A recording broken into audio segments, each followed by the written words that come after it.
Bismillahirrahmanirrahim. Assalamualaikum warahmatullahi wabarakatuh. Alhamdulillahirrabbilalamin. Wabihi nasta'inu ala umuri dunya waddin. Wassalatu wassalamu ala asrafil anbiya'i wal mursalin. Wa ala alihi wa sahbihi ajma'in. Amma ba'du. Pertama-tama, terima kasih kepada Bapak yang telah memberikan saya kesempatan.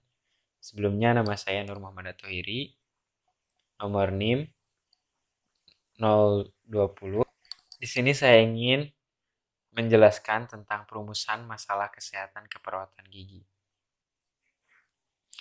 Perumusan atau rumusan masalah merupakan tulisan singkat berupa pertanyaan yang biasanya terletak di awal laporan atau proposal dan biasanya terletak setelah latar belakang yang dijelaskan dalam laporan tersebut. Jadi, perumusan masalah kesehatan gigi dan mulut merupakan langkah untuk menentukan suatu tindakan keperawatan gigi dan mulut sebagai langkah pemecahan suatu masalah di lingkup kesehatan gigi. Contohnya, pasien tatkala datang kepada kita, pasti beliau membawa dengan sebuah masalah. Nah, dengan rumusan masalah, kita tentunya memprioritaskan terlebih dulu masalah apa, kemudian bagaimana tindakan selanjutnya. Ada sebagian pengertian dari para ahli bahwasanya menurut Albert Einstein, perumusan masalah jauh lebih penting daripada solusinya, yang mungkin hanya masalah keterampilan matematika atau eksperimental. Ada juga dari Alan Bellman, masalah penelitian adalah ungkapan atau pernyataan yang pasti atau jelas tentang bidang yang menjadi perhatian, kondisi yang harus diperbaiki, kesulitan yang perlu dihilangkan, atau pertanyaan yang mengganggu yang ada dalam literatur dunia, teori, atau dalam praktik yang ada yang menunjukkan kebutuhan akan pemahaman yang bermakna dan penyelidikan yang disengaja. Dan banyak lagi menurut para ahli. Kemudian, jenis perumusan masalah. Seperti yang telah dikemukakan bahwa perumusan masalah itu merupakan suatu pertanyaan yang akan dicarikan jawabannya melalui kumpulan data. Bentuk-bentuk perumusan masalah peneliti ini dikembangkan berdasarkan penelitian. Menurut tingkat jenis perumusan masalah itu ada 3. Yang pertama, rumusan masalah deskriptif. Yang kedua, rumusan masalah komparatif. Yang ketiga, ada rumusan masalah asosiatif. Yang pertama, jenis rumusan masalah deskriptif. Apa itu jenis rumusan masalah deskriptif?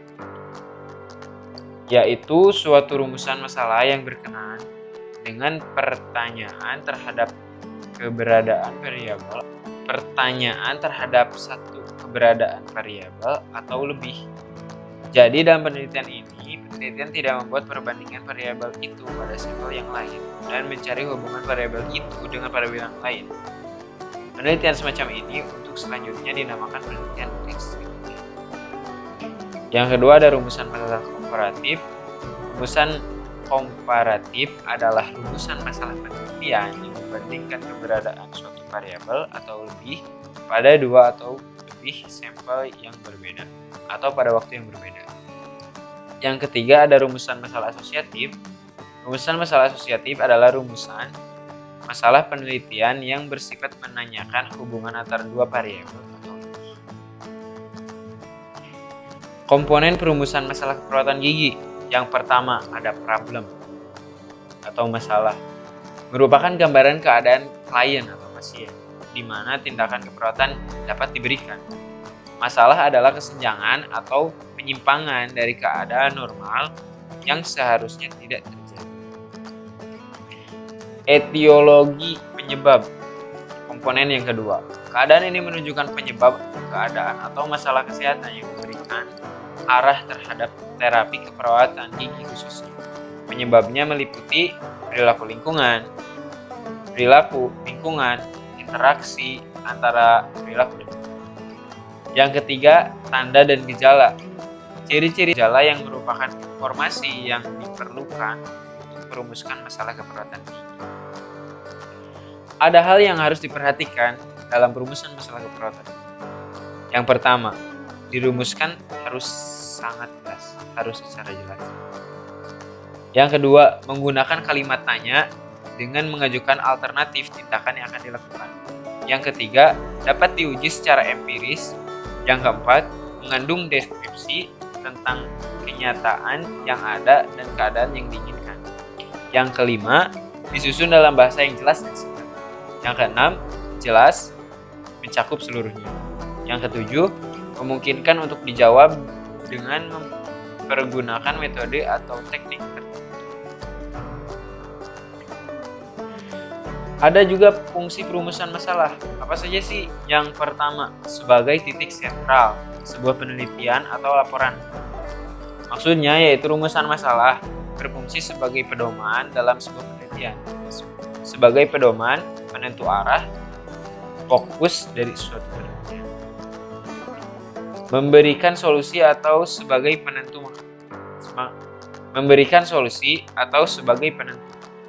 Maksudnya, rumusan masalah dapat berfungsi sebagai penentu jenis data yang diperlukan dan harus dikumpulkan oleh peneliti, serta jenis data yang tidak dikumpulkan dan harus disisihkan oleh peneliti.